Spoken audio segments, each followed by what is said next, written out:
Bonjour à toutes et à tous, très heureux de vous accompagner pour ce nouvel hebdo. Voici le meilleur de l'actualité du 17 au 21 octobre.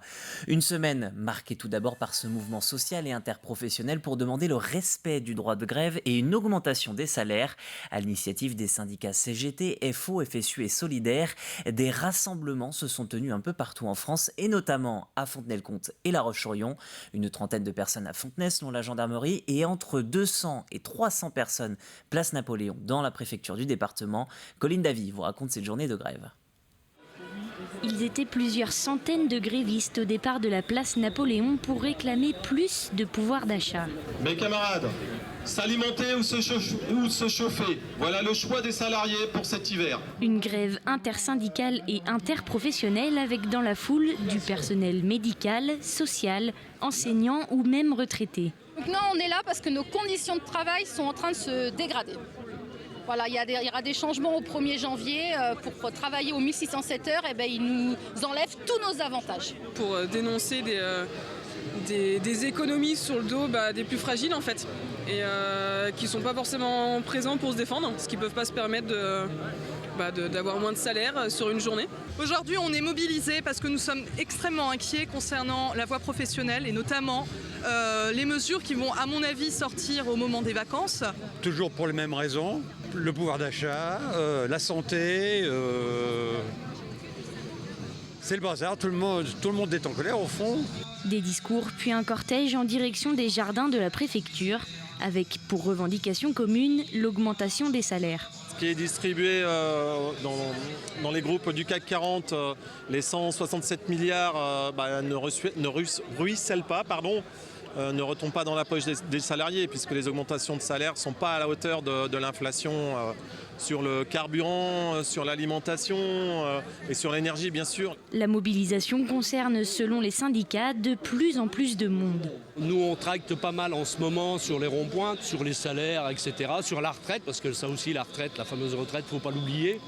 Et à chaque fois qu'on tracte dans les ronds-points, on est bien accueillis, quoi, contrairement à il y a 10-15 ans où ça râlait, tandis que là on sent bien que la population aimerait que les choses évoluent, quoi. En attendant des réponses, la grève se poursuit dans les entreprises et une nouvelle mobilisation est prévue jeudi à 11h. Autre événement, les sessions de conseil départemental et régional. En Vendée tout d'abord, la journée de vendredi s'est achevée par une motion pour demander à l'État de bénéficier de la taxe sur les éoliennes en mer.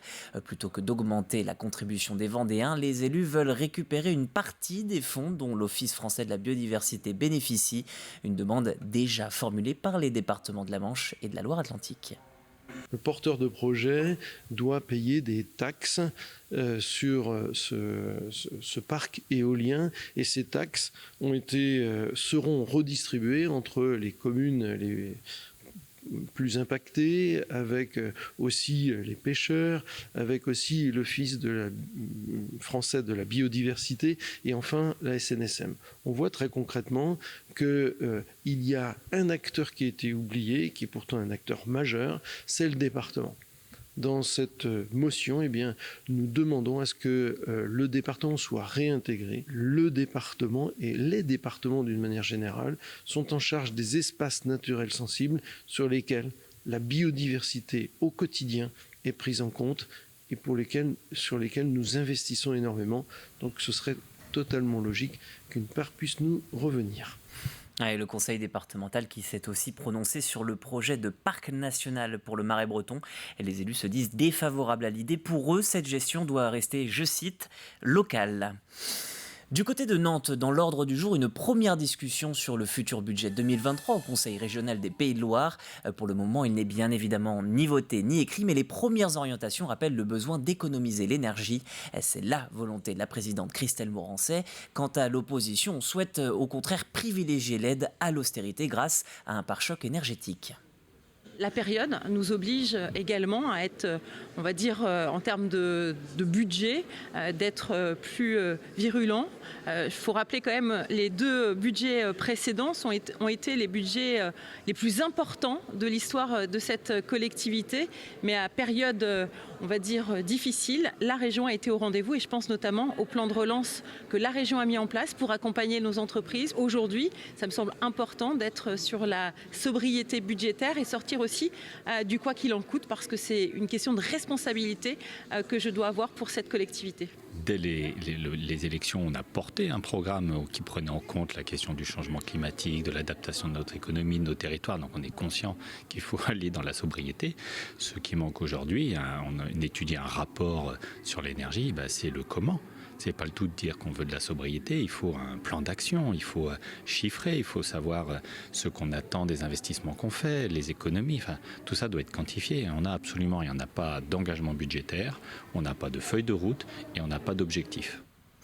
L'information en Vendée, c'est également l'augmentation du nombre de cas d'influenza aviaire dans le département. Au dernier pointage vendredi soir, 7 cas ont été déclarés par la préfecture en 15 jours. Le dernier en date à Bazauges, en Paris, remonte à jeudi. Résultat, les éleveurs s'inquiètent et se préparent à toute éventualité. Voyez plutôt ce reportage de Cyril Guillet.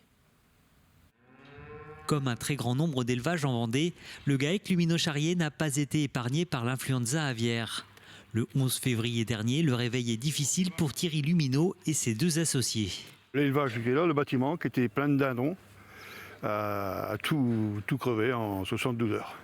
Et quand on se voit toutes ces bêtes crevées, c'est pas rien. Et on peut rien faire.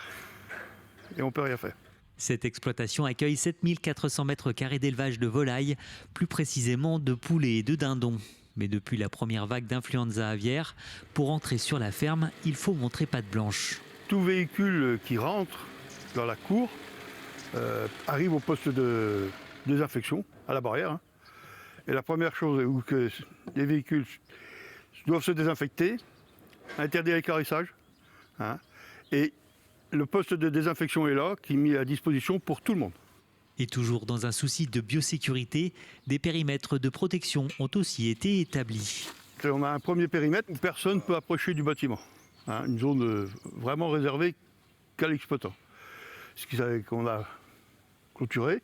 Après, on rentre dans le bâtiment, on rentre dans un sas, il y a un pédiluve, et il y a une première zone où on se désinfecte, aussi bien les mains, les pieds, et on change de tenue. Et un deuxième passage après, pour rentrer dans le bâtiment, où on recommence.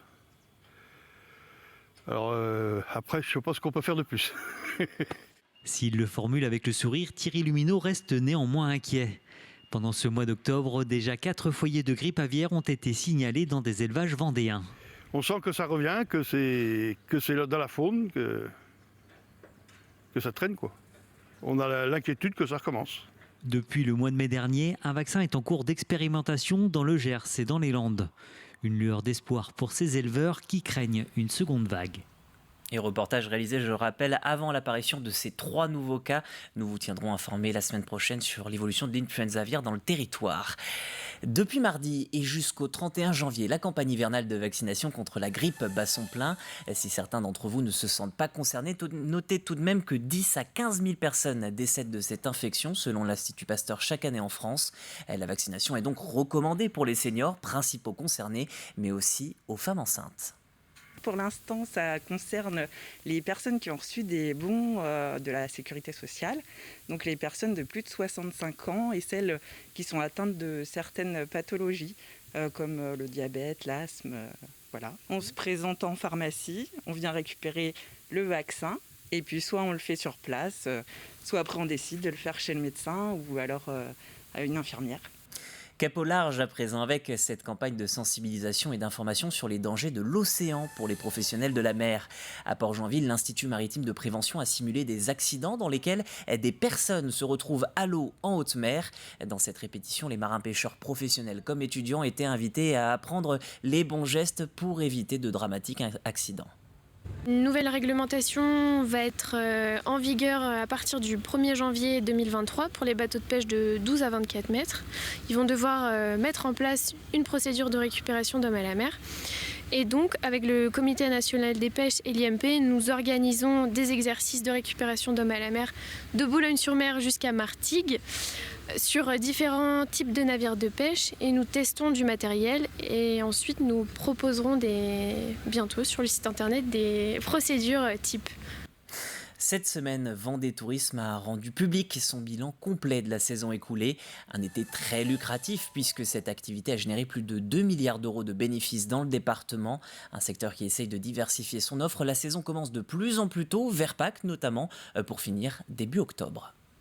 On disait souvent que 2019, c'était une année de référence avec une très bonne fréquentation touristique. Et là, on a dépassé ces chiffres. Et donc 2022, nouvelle référence pour le tourisme en Vendée, avec la particularité, ce qui est le retour des clientèles étrangères qui avaient déserté le territoire vendéen pendant la période Covid et puis Brexit pour les Anglais.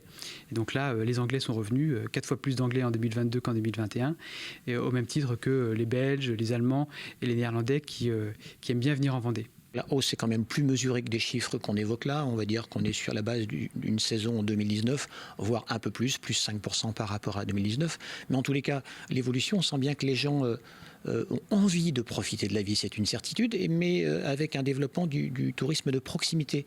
C'est sûr que l'inflation est venue jouer un petit peu les troubles faits. Les gens sont certainement partis moins loin, mais une clientèle de forte proximité s'est développée, à savoir dans un rayon de 50 km, ce qui est quand même une nouveauté pour nous.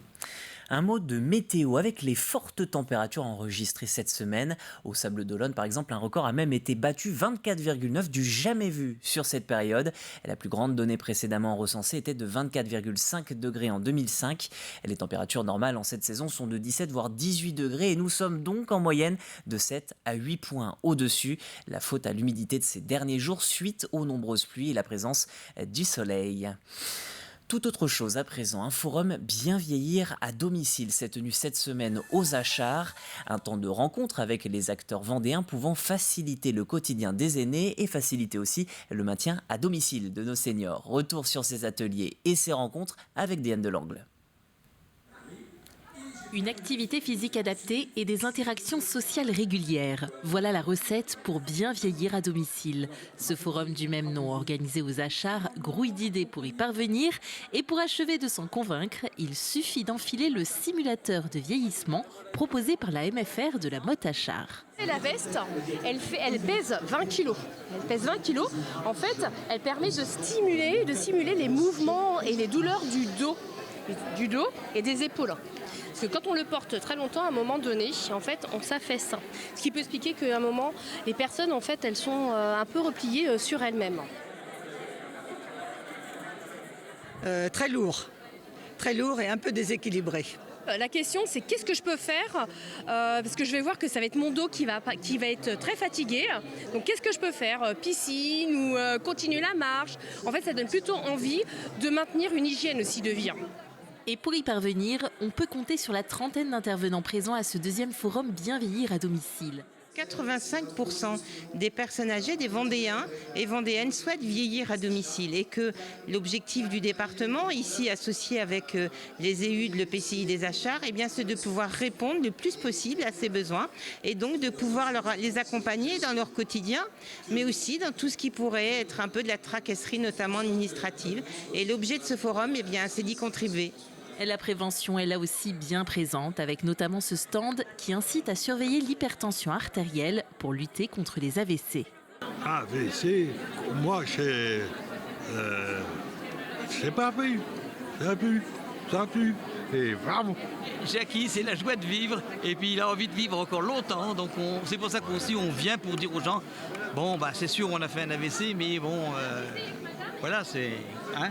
on aime bien lever la fourchette. Oui. Et le verre aussi. Et pour vieillir à domicile avec bonne humeur, 3 autres forums sont prévus sur le territoire en 2023. Le prochain sera le 4 avril au Pays des Herbiers. Et puis une petite proposition de sortie pour votre week-end. Jusqu'à dimanche, le Festival international du film Le FIF se poursuit dans 4 lieux culturels lyonnais. Ce samedi et dimanche, 38 projections sont prévues au Manège, dans les 2 salles du Concorde et au Ciel. Pour occuper vos enfants, quelques dessins animés d'animation sont prévus tels que Le Petit Nicolas, Ernest et Célestine voyagent en charabie, mais aussi Le Pharaon, Le Sauvage et La Princesse. C'est ainsi que se conclut cet hebdo. Je vous remercie de l'avoir suivi et je vous souhaite une excellente fin de week-end. À bientôt sur TV Vendée.